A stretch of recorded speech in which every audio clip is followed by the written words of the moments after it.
হে WhatsApp guys, কেমন আছো সবাই? আশা করি সবাই খুব ভালো আছো। প্যান্ডাম অ্যানিমেশন এন্ড ড্রামার আজকের পর্বে সম্প্রতি রিলিজ হওয়া বাকি হানমা ভার্সেস কেনজেন আসুরা সিরিজটির দ্বিতীয় এবং তৃতীয় এপিসোডটি এক্সপ্লেন করতে যাচ্ছি। তো আগের এপিসোডটি যারা এখনো দেখেননি তারা আমার চ্যানেলটি থেকে ঘুরে আসতে পারে। তো কথা না বাড়িয়ে চলো মূল ভিডিওতে যাওয়া যাক।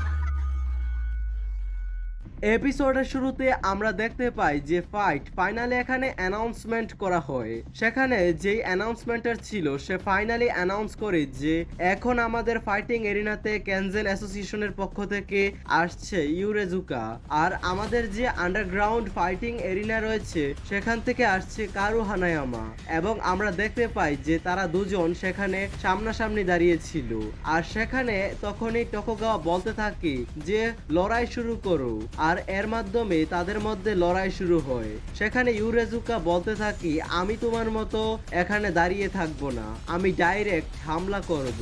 এবং কারু হানায়ামা তার উপরে একটি বিশাল পাঞ্চ মারে, কিন্তু ইউরেজুকা খুবই সহজে সেটিকে ডজ করে।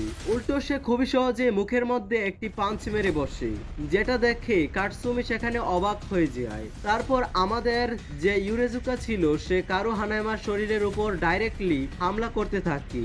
সে তাকে এখানে এক সেকেন্ডের জন্য সময় দেয় না, কিন্তু আমরা দেখতে পাই যে এখানে হানায়ামা তাকে মাত্র একটা পাঞ্চ মেরে সেখান থেকে দূরে ফেলে দেয়।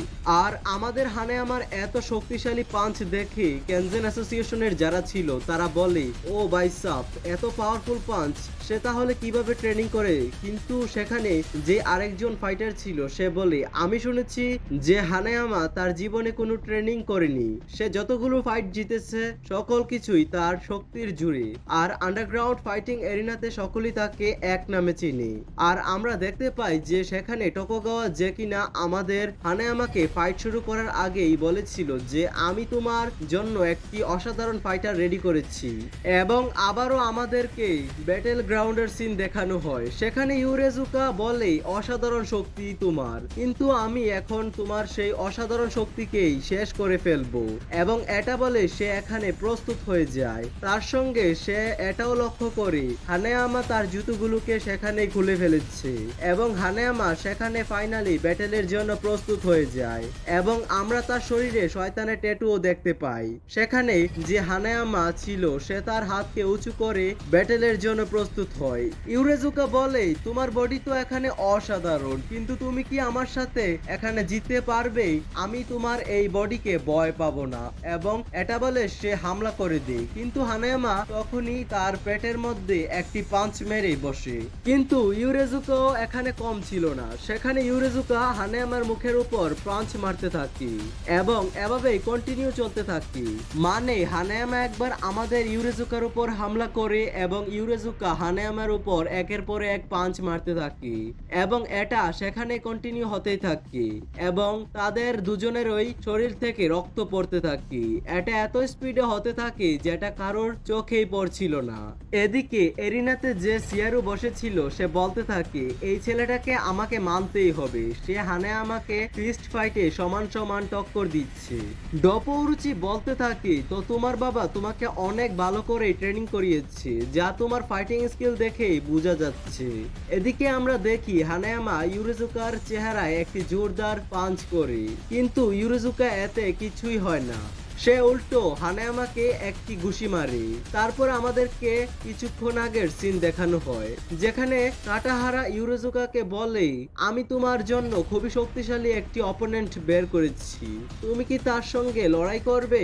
ইউরেজুকা তখন বলে আপনি শুধু আমাকে এটা বলেন সে কি ডপৌরুচির সমান শক্তিশালী, তাহলে আমি ফাইট করব, না হলে আমি ফাইট করব না।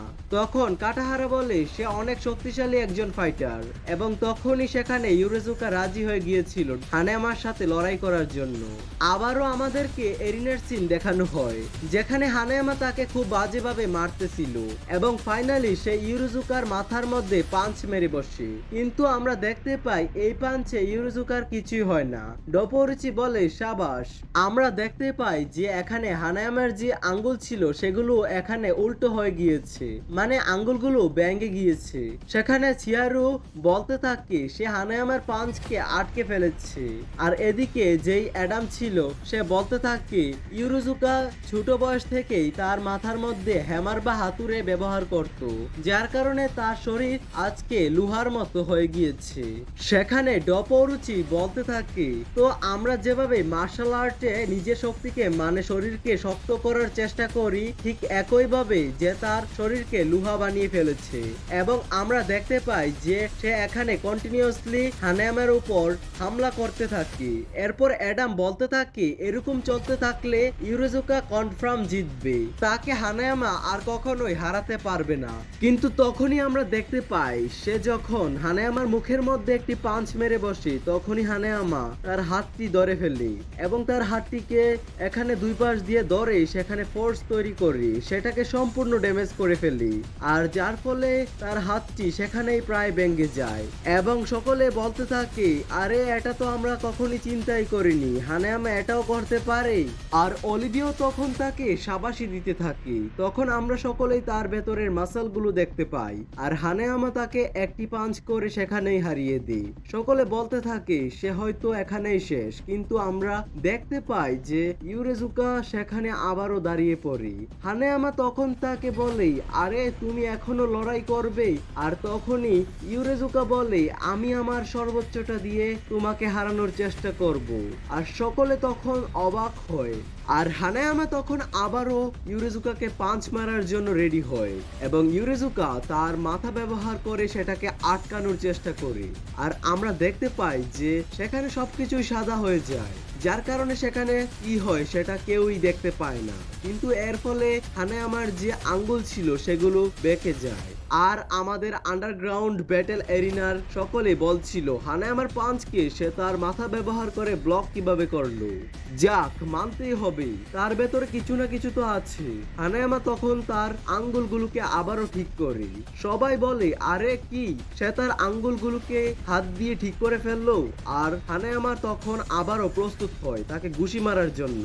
সে আবারও তার মাথা ব্যবহার করে সেটাকে আটকানোর চেষ্টা করে এবং হানেয়ামা তখন আবারও দ্বিতীয়বারের মতো তার উপর হামলা করে দিই, কিন্তু সে আবারও সেটাকে আটকিয়ে ফেলি এবং হানেয়ামা সেখানে আবারও ফাইনালি তৃতীয়বারের মতো প্রস্তুত হয়ে যায়।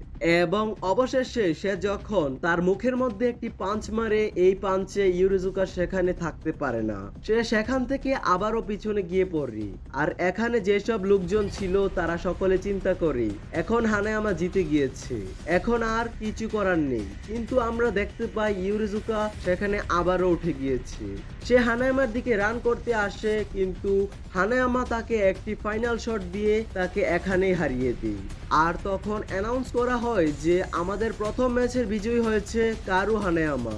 তারপর সেখানে কারু হানেয়ামা ইউরুজুকাকে বলে তোমাকে ধন্যবাদ, কারণ আমি অনেকদিন পর ভালো একটা অপোনেন্ট পেয়েছি। তারপর সেখান থেকে হানেয়ামা চলে যেতে থাকি। আর এখানেই এই এপিসোডটির সমাপ্তি হয়। তো নেক্সট এপিসোডে কে কার সাথে লড়াই করবে সেটা জানার জন্য চ্যানেলটিকে সাবস্ক্রাইব করে পাশেই থাকবেন। টেক কেয়ার, আল্লাহ হাফেজ।